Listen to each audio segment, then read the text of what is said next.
سن 1739 کی وہ سر صبح تھی جب ہندوستان کی تاریخ نے اپنا رخ بدلتے دیکھا۔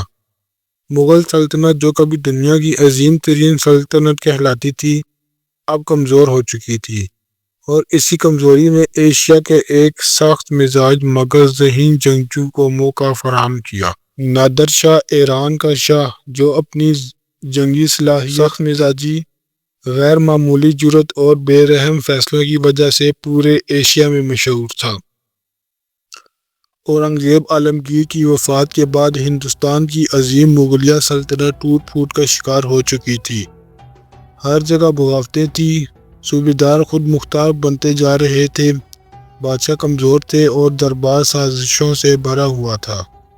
ایسے میں دہلی کے تخت سنبھالنے والا بادشاہ محمد شاہ رنگیلا حکومت کی کمزوری کی علامت بن چکا تھا۔ ادھر ایران میں نادر شاہ نے صفوی حکومت کے زوال کے بعد اپنی سلطنت قائم کی تھی۔ وہ ایک معمولی چرواہے سے اٹھ کر ایران کا بادشاہ بنا، مگر اس کے دل میں ہندوستان کی بے پناہ دولت پر قبضہ کرنے کی خواہش انگڑائیاں لے رہی تھی۔ افغانستان کے کچھ علاقوں میں موجود قبائلی لوٹ مار کر کے ایران فرار ہو جاتے۔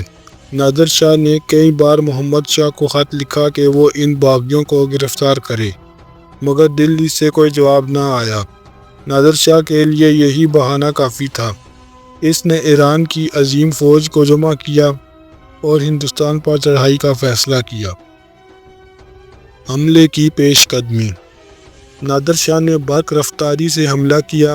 اس نے پہلے قندھار، کابل، پشاور اور لاہور پر قبضہ کیا۔ ان شہروں کی فتح کے بعد وہ سندھ، سرہند اور کرنال تک پہنچ گیا۔ حیران کن بات یہ تھی کہ پورے راستے میں اسے کوئی مضبوط مزاحمت نہیں ملی۔ اس کی فوج منظم اور تازہ دم تھی، جبکہ ہندوستانی فوج بکھری ہوئی، غیر منظم اور کمزور قیادت کا شکار تھی۔ کرنال کی جنگ ہلاکت خیز شکست۔ 24 فروری 1739 کو کرنال کے میدان میں فیصلہ کن جنگ لڑی گئی۔ مغل فوج کی تعداد تقریباً 3 لاکھ تھی، مگر ان کی قیادت میں اتحاد اور حکمت عملی کی کمی تھی۔ دوسری جانب نادر شاہ کے پاس صرف 60,000 فوجی تھے، لیکن وہ ٹرینڈ اور جنگی حکمت عملی کے ماہر تھے۔ جنگ میں نادر شاہ نے گھیراؤ کی تکنیک استعمال کی۔ اس نے اپنی فوج میدان کے دونوں اطراف پھیلا دی اور مغل فوج پر پشت کی سمت سے حملہ کیا۔ چند ہی گھنٹوں میں مغلیہ فوج ٹوٹ گئی، ہزاروں فوجی مارے گئے، سینکڑوں گرفتار ہوئے۔ بھاگتے ہوئے شہزادے، ڈرپوک جرنیل اور مایوس بادشاہ، یہی تھا مغل سلطنت کا حال۔ دلی کا راستہ کھل گیا۔ کرنال کی شکست کے بعد محمد شاہ کو مجبوراً نادر شاہ کے سامنے ہتھیار ڈالنے پڑے۔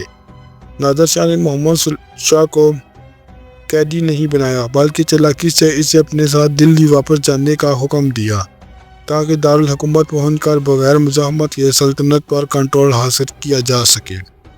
دلی میں داخلہ، عزت یا زبردستی۔ 20 مارچ 1739 کو نادر شاہ دلی میں داخل ہوا۔ دلی کے باسی گھبراہٹ اور خوف میں مبتلا تھے۔ شاہ ایران شہر کے مرکزی مقام شاہی قلعے میں داخل ہوا اور تخت پر بیٹھ گیا۔ دلی والوں کو امید تھی کہ شاید حالات پرسکون رہے، مگر انہیں خبر نہیں تھی کہ اصل طوفان ابھی آنا باقی ہے۔ دلی کا قتل عام، تاریخ کا سیاہ ترین دن۔ چند ہی دن بعد شہر میں افواہ پھیلی کہ نادر شاہ کے کچھ ایرانی سپاہیوں کو دلی والوں نے قتل کر دیا ہے۔ غصے سے بھرے نادر نے تاریخ کو خوفناک ترین حکم جاری کیا: قتل عام۔ ایرانی فوجی گلیوں میں اتر آئے، جو نظر آیا قتل کر دیا گیا۔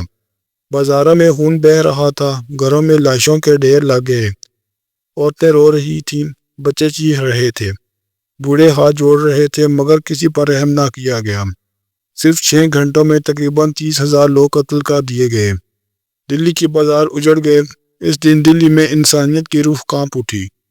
آخر کار محمد شاہ ہاتھ جوڑ کر نادر شاہ کے سامنے کھڑا ہوا، تب جا کر اس نے قتل عام روکا، مگر تب تک بہت دیر ہو چکی تھی۔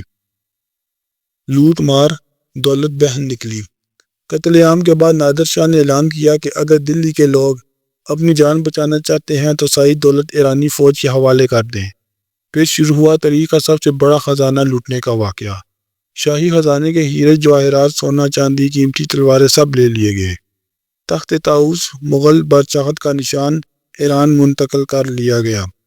کوہ نور ہیرا، دنیا کا مشہور ترین ہیرا، نادر شاہ نے محمد شاہ سے زبردستی لے لیا۔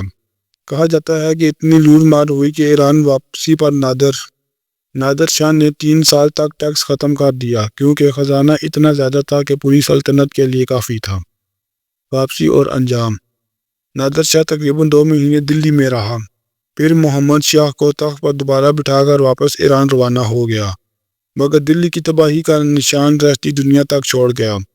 ہندوستان کی معیشت ٹوٹ گئی، مغل حکومت مزید کمزور ہو گئی۔ کچھ ہی سال بعد انگریزوں نے ہندوستان میں اپنی جڑیں مضبوط کرنا شروع کر دی۔ تاریخ دان کہتے ہیں نادر شاہ کا حملہ مغل سلطنت کے تابوت میں پہلی کیل تھا۔ نادر شاہ کا انجام: اقتدار کا نشہ بہت طاقتور ہوتا ہے۔ نادر شاہ بھی اس سے نہ بچ سکا۔ ایران واپس جا کر اس کی طبیعت بدلنے لگی۔